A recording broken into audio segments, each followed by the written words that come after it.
आज का पाठ है मधु कांकरिया द्वारा लिखित यात्रा वृतांत साना साना हाथ जोड़ी।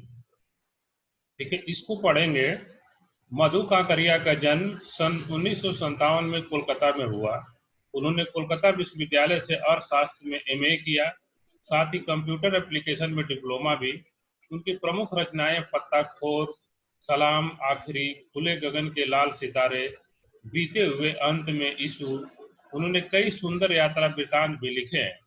मधु काकरिया की रचनाओं में विचार और संवेदना की नवीनता मिलती है। समाज में व्याप्त अनेक ज्वलंत समस्याएं जैसे अपसंस्कृति, महानगर की घुटन और असुरक्षा के बीच युवाओं की बढ़ती नशे की आदत, लाल बत्ती इलाकों की पीड़ा आदि उनकी रचनाओं के विषय रहे हैं। मधु काकरिया एक चर्चित जो है कि रचनाकार हैं, और मैं कोशिश करता हूं कि उन्होंने इस यात्रा वृतांत जो उनका है साना साना हाथ जोड़ के, इसको लिखने के पीछे इसको लिखने के पीछे जो है उनकी क्या योजना रही है, कैसे ये आपके सिलेबस में शामिल हुआ, इस पर बात जो है कि रखने के लिए मैं उनको खुद आमंत्रित किया। मैं कोशिश करता हूं कि शायद उनकी ये बातचीत आप सुन पाए। मैं उनकी वीडियो आपको भेज रहा हूं, शायद आप उनकी वीडियो सुन पाए। नमस्ते बच्चों। सुनील जी, आपको भी नमस्कार। बच्चों, आप लोग मेरा लेसन पढ़ते हो, लेकिन मुझे जाने क्यों ऐसा लगता है कि आप लोगों को वो लेसन उतना पसंद नहीं आता होगा, क्योंकि उसकी भाषा थोड़ी कठिन है। और ईमानदारी से कहूँ बच्चों, तो मुझे नहीं पता था कि मेरा वो जो यात्रा वृतांत है वो आपके सिलेबस में लग जाएगा। मैं गैंगटॉक घूमने गई थी, मुझे वहाँ के बच्चे बहुत अच्छे लगे, वहाँ की महिलाएं बहुत अच्छी लगी। वो बच्चे बहुत मेहनती थे, पहाड़ों का कठोर जीवन था, वहाँ लोग अपने जीवन को संकट में डाल के सड़क बना रहे थे, रास्ता बना रहे थे। मुझे ये सब चीज़ें बहुत अच्छी लगी। मैंने एक यात्रा वृतांत लिख दिया और वो यात्रा वृतांत एक मैगजीन में निकल गया। उसके बाद सीबीएसई वालों ने मुझसे बिना पूछे इसे ले लिया। जब मुझे पता चला कि ये आप लोगों के लिए लिया गया है तो मुझे थोड़ी तकलीफ़ हुई। मैंने उनको कहा कि ये यात्रा वृतांत तो बच्चों के लिए नहीं है, इसकी तो भाषा बहुत कठिन है, लेकिन उन्होंने मेरी नहीं सुनी, इसे लगा दिया। इसलिए बच्चों, यदि आपको यह यात्रा वृतांत अच्छा नहीं लगे, इसकी भाषा थोड़ी कठिन लगे, तो आप मुझे माफ़ कर देना, क्योंकि मैंने ये आप लोगों के लिए नहीं लिखा था। और आपके सर बहुत अच्छे हैं सुनील जी, वो आपको हेल्प करेंगे। ओके बच्चों, फिर मिलते हैं। तो ये जो वीडियो था मधु कांकरिया जी का, जिनसे मैं भी व्यक्तिगत तौर पर अनुरोध किया था कि आप जो है इस यात्रा वृतांत को लिखने के पीछे की अपनी बात रखें हमारे बच्चों के बीच, तो उन्होंने बात रखी। मुझे उम्मीद है कि वो बातें आपको पसंद आई होंगी। आप समझ पा रहे होंगे कि क्यों मधु काकरिया जी ने ये जो लिखा, खासकर जो ये आपका पाठ है साना साना हाथ जोड़ के जो यात्रा वृत्तांत है। मधु काकरिया जी गंगटोक गए घूमने के लिए, और गंगटोक उन्होंने जो कुछ भी देखा उसको लिखा। साना साना हाथ जोड़ के गंगटोक शहर के बारे में, जैसे मैं इसको शुरू करता हूँ। वो कहती हैं कि मैंने हैरान होकर देखा, आसमान जैसे उल्टा पड़ा था और सारे तारे बिखर कर नीचे टिमटिमा रहे थे। दूर ढलान लेती तराई पर सितारों के गुच्छे रोशनियों की एक झालर सी बना रहे थे। क्या था वह रात में जगमगाता गंगटोक शहर था।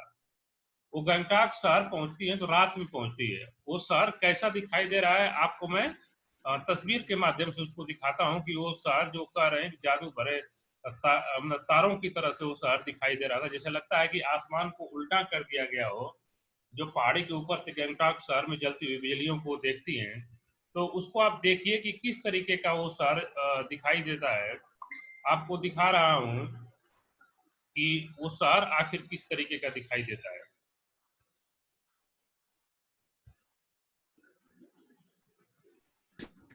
देखिए, ये है गंगटोक शहर, जो कि ऊपर से आप देख रहे होंगे पहाड़ी पर से कितना खूबसूरत जो है कि दिखाई दे रहा है। ये है गंगटोक शहर, जो पहाड़ी से वो देखती है, कहती है कि ऐसा लगता है कि तारे उतर आए हों। इस गंगटोक शहर की वो बात कर रही है। ठीक है, आप चित्र के माध्यम से इसको ज्यादा अच्छे तरीके से, इतना खूबसूरत दृश्य है गंगटोक शहर का। यात्रा वृतांत की खासियत ये होती है कि लेखक जो है कि पूरे उस परिक्षेत्र को, पूरे क्षेत्र को जीवंत कर देता है अपने जो है कि लेखन से। तो आप इस यात्रा वृतांत के माध्यम से सिक्किम की राजधानी गंगटोक घूमेंगे पूरी तरह से, और आपको लगेगा कि सारा चित्र आपके सामने जो है कि दिख रहा है। तो ये है गंगटोक शहर, गंगटोक। इसके बाद हम आगे देखते जाएंगे, और जो है कि इसको अब आगे बढ़ते हैं। आगे है, देखिए साना साना हाथ जोड़ के आगे देखिए।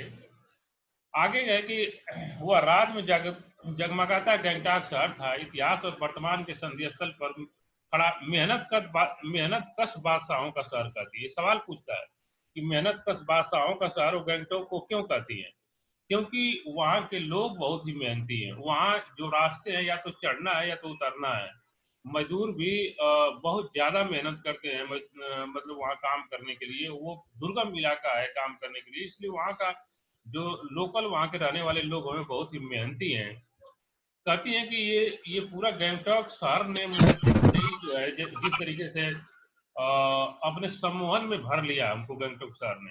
अब हम आगे बढ़ेंगे, तो आगे वो कहती है कि धीरे धीरे एक उजास, एक शून्य, जब सुबह हुई तो प्रार्थना होठों को छूने लगी। साना साना हाथ जोड़ी गर्द हूँ प्रार्थना, हमरो जीवन तिमरो कोसली।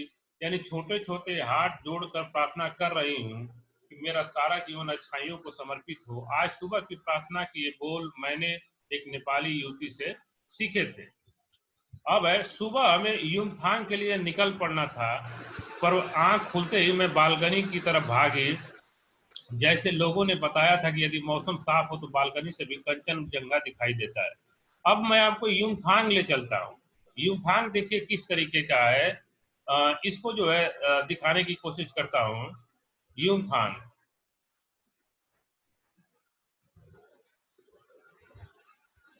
देखिए ये युमथांग का दृश्य है। आपको चित्र दिख रहा है रवि? कोई भी बोले।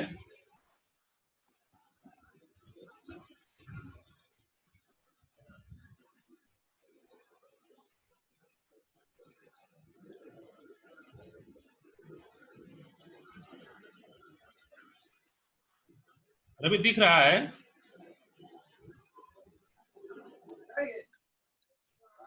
दिखा? हाँ जी सर। हाँ, तो ये झंडियां जो है, अब दिख रहा है? हाँ हाँ, यस सर दिख रहा है। ये जो है युमथांग का दृश्य है, जहाँ पे लोग जो है पहुंचे। ये जो है ये जब आप अपने पाठ में देखते हैं कि आगे जब मतलब पढ़ेंगे, तो ये जब गंगटोक से ऊपर की तरफ चढ़ते जाते हैं, चढ़ान की तरफ, तो ये दृश्य कुछ इस तरीके से दिखता है, जिसको वो अपने पाठ में लगातार जो है कि जिक्र करती हैं। ये दिख रहा है, ये युमथांग की फूलों की घाटी जिसको कहते हैं। ठीक है, इसके बाद जो है कि एक मिनट,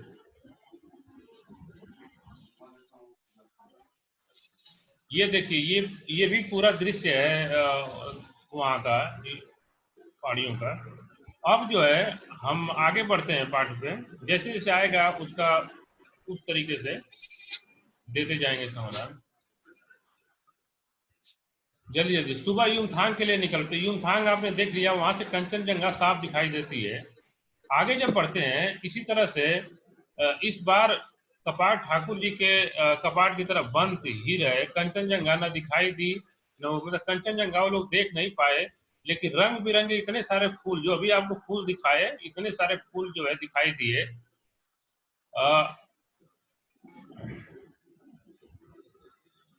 इसके बाद देखिए कि जगह जगह गदराए पाइन और धूपी के खूबसूरत नुकीले पेड़ों का जायजा लिया। अब इसी तरह से वो आगे जो है धीरे धीरे पढ़ते हुए चले जाए। आपको एक और दृश्य दिखाते हैं जो कि यही वो दृश्य है, ठीक है, जिसके बारे में जिक्र करते हैं रास्ते कितने सकरे हैं। जिस रास्ते से वो ऊपर जाती है कटाव के, तो आपको पूरा दृश्य दिखेगा। देखिए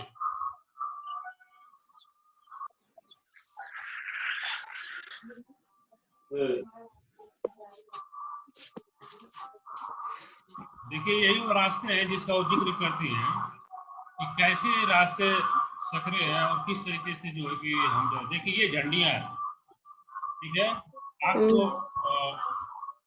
यही रास्ता है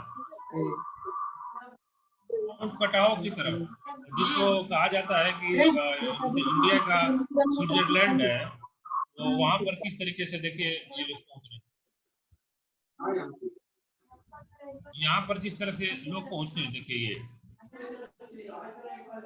तो देखा आपने माउंट कटाओ का दृश्य। इस पार्ट को मैं विजुअल करना चाहता था, इस पूरे लेसन को जो है मैं विजुअल करके आपको चीजों के माध्यम से दिखाना चाहता था कि किस तरीके से आप चीजों को समझ पाए। अब आपको थोड़ा सा और दृश्य दिखाना चाहता हूँ जिससे आप जल्दी से चीजों को समझ पाएंगे।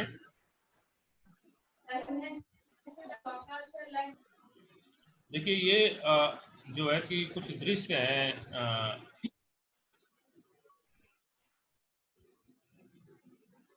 ये आपको दिख रहा है। Yes sir. हाँ, तो ये यहाँ पे ये इसी को कहते हैं कि ये एक तरीके से इंडिया का स्विट्जरलैंड है, ठीक है। इसी के दृश्यों के बारे में बात कर रही है, ठीक है। ये इसको आप ध्यान से जो है कि देखिए, ठीक है, किस तरीके से कितना खूबसूरत जो है कि दृश्य है जब गंगटोक के ऊपर बढ़ते हैं तो।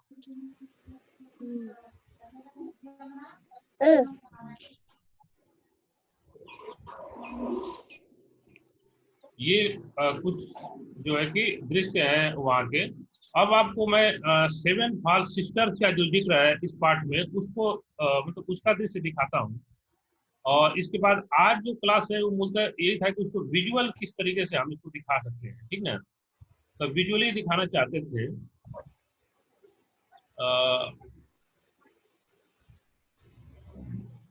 सेवन फॉल सिस्टर, जो सेवन फॉल सिस्टर है वो ये है जिसका जिक्र जो है आपके पाठ में दिख रहा है। ये चित्र दिख रहा है जी सर। हाँ जी ये सर। सेवन फॉल सिस्टर का जिक्र है, ठीक है। तो ये कुछ विजुअली जो दिखाना चाहते थे आपको कि ये सारी चीजें हैं जिसको देख करके आप जो है कि पूरा साना साना हाथ जोड़ी के पाठ को ठीक तरीके से समझ सकते हैं, ठीक है। ये युमथांग की फूलों की घाटी है जिसका जिक्र जो है कि किताब में आपके। और ये देखिए कि ये कैसे युमथांग पहुंचने के बाद जो है कि ऊपर का ये जलाशय है, जो ये दृश्य आप देखिए, ये जो खासकर जो है पहाड़ों का दृश्य जो है कितना खूबसूरत। इसके बाद ये सेवन फॉल सिस्टर है। ये घंटियों का जिक्र करती है कि बौद्ध धर्म की घंटी, क्योंकि वहाँ अधिकांशतः लोग बौद्ध धर्म मानने वाले हैं। तो कैसे बौद्ध धर्म की घंटियां लगी रहती है, घंटियां बौद्ध धर्म में पवित्र मानी जाती हैं। इसको और ये झंडियां आपको जगह जगह जगह जगह दिखाई देंगी। इसका जिक्र जो है कि वो किया करती है। यही जो बादल झाग की तरह ऊपर उठते हैं जिसका जिक्र जो है कि अपने पाठ में वो किया करती है। ये जो है जो युमथांग गांव का जो जिक्र करती है जगह वो है। और ये देखिए कितनी खूबसूरत है युमथांग का एक दृश्य जिसमें बर्फ पड़ी हुई है एक पौधे के ऊपर, और कितना खूबसूरत ये लग रहा है। ये झंडियां हैं जिसका जिक्र ये लगातार अपने पाठ में किया करती है। अब बच्चों सीधे आते हैं पाठ पर। और जैसे अभी आपका क्लास आज का जो 40 मिनट का जो क्लास का रेंज है वो लगभग समाप्ति की तरफ है। लेकिन हम लोग एक विजुअली इस क्लास को समझने की कोशिश किए कि आखिर वो दृश्य हमारे सामने आए कि किस तरीके से जो है गंगटोक शहर किस तरीके रात में दिखता है, किस तरीके से यूं फूलों की घाटियां कितनी खूबसूरत हैं। ये सब दृश्य जो है कि हमारे आंखों के सामने दिखे, ये हमारे लिए एक मतलब कि अच्छी बात है। अब इसके बाद आगे जब बढ़ते हैं जैसे 40 मिनट पूरा होगा ऑटोमेटिकली क्लास खत्म हो जाएगी। ठीक है, तो इसलिए आगे बढ़ते हैं, रफ्ता रफ्ता हम ऊंचाइयों की ओर बढ़ने लगे। बाजार, लोग और बस्तियां पीछे छूटने लगे और परिदृश्य के चलते स्वेटर बुनती नेपाली युवतियों के दृश्य, पीठ पर भारी भरकम कार्टून ढोते बौने दिखते बहादुर नेपाली ओझल हो रहे थे। यानी ये मेहनत का पासाओं का सार इसीलिए है कि हर व्यक्ति मेहनत करते हुए दिखाई देता है, हर व्यक्ति अपने काम में लगा हुआ दिखाई देता है। ये जो सकरे और पतले रास्ते जो ऊपर तक गए, इसको बनाने के लिए कितने लोगों ने अपनी जिंदगियां दे दी। तो जो हमारे पास 10 मिनट और टाइम है, 10 मिनट में जहां तक क्लास होगा वहां पे क्लोज कर देंगे, फिर इसके बाद इसका शेष भाग जो है कि अगले क्लास में हम देखेंगे। ठीक है, देखते देखते रास्ते वीरान, सकरे और जलेबी की तरह घुमावदार होने लगे थे। हिमालय बड़ा होते होते विशालकाय होने लगा था। घटाएं घराती घराती पताल नापने लगी थी। वादियां चौड़ी होने लगी थी। बीच बीच में करिश्मे की तरह रंग बिरंगे फूल शिद्दत से मुस्कुराने लगे थे। उन भीमकाय पर्वतों के बीच घाटियों के ऊपर बने संकरे कच्चे पक्के रास्तों से गुजरते हुए सघन हरियाली वाली गुफा के बीच हिचकोले खाते निकल रहे हो। अब देखिए धीरे धीरे क्या है, अब आगे बढ़ रही इस बिखरी असीम सुंदरता का मन पर प्रभाव पड़ा। सभी सैलानी झूम झूम करके गाने लगे। ठीक है, अब इसके बाद देखिए, मैं मौन थी किसी ऋषि की तरह से, बूंद बूंद मेरे भीतर बूंद बूंद पिघलने लगा।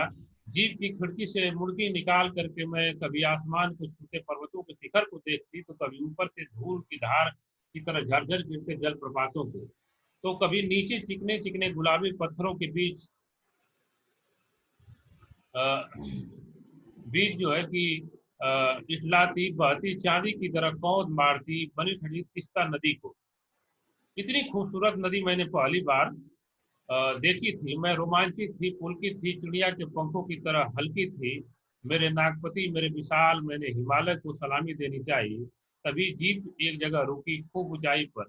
इसी पर सेवन सिस्टर वाटरफॉल जो बहुत चाहती थी, जिसका दृश्य मैं आपको दिखाया। तो लगातार फिर लोग वहां जाकर फ्लैश जो है चिपका, मतलब कि जो कैमरे का फ्लैश मतलब चमकने लगा, मतलब सब लोग उसका फोटो लेने लगे।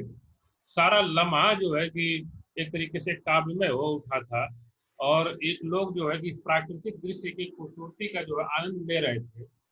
तो ये है, इस क्लास को आज यहाँ पर रुकते हैं। ये सौंदर्य की जो यात्रा है, खासकर गंगटोक की, इस साना साना हाथ जोड़े के माध्यम से लेखक को आपने सुना, उनसे मैं अनुरोध किया था, उनका शुक्रगुजार हूँ मैं, उनको बहुत बहुत शुक्रिया। और आप सबको भी शुक्रिया जुड़ने के लिए क्लास में। कल ईद की छुट्टी रहेगी, क्योंकि ईद के उपलक्ष्य में विद्यालय भी बंद रहता है। तो परसों क्लास होगी आपकी। ठीक है, साना साना हाथ जोड़ी के पाठ को आगे बढ़ाया जाएगा और प्रश्न उत्तर भी देखा जाएगा परसों की क्लास में। ठीक है, आज की क्लास यहीं पे समाप्त करते हैं। मुझे उम्मीद है कि आप लोग जो है चित्रों के माध्यम से एक विजुअल फॉर्म में गंगटोक को और साना साना हाथ जोड़ के पाठ को समझ पाए होंगे, जितना तक अभी तक हुआ उतना। ठीक है, आज जो है इस क्लास को एक तरीके से समाप्त करते हैं और फिर जो है हम आगे इसी क्लास में मिलेंगे परसों, यानी ईद के बाद। सभी लोग जो है देखिए, इसका प्रश्न और उत्तर, खास इससे पहले की जो क्लास चली है पाठ, इससे पहले की जो जार पंचम की नाक पाठ का प्रश्न उत्तर बना करके आप मुझे व्हाट्सएप पर फोटो खींचकर भेज दीजिए सभी लोग। ठीक है, ताकि मैं उसकी जांच कर लूँ। ठीक है, सभी लोग प्रश्न उत्तर जार पंचम की नाक का बनाकर मेरे व्हाट्सएप पे भेज देंगे आज शाम तक जरूरी से। ठीक है, इसी बात परसों क्लास में मिलते हैं। ठीक है, इस क्लास को यही समाप्त करते हैं। सबको जो है कि सब लोग स्वस्थ रहिए, खुश रहिए, प्रसन्न रहिए।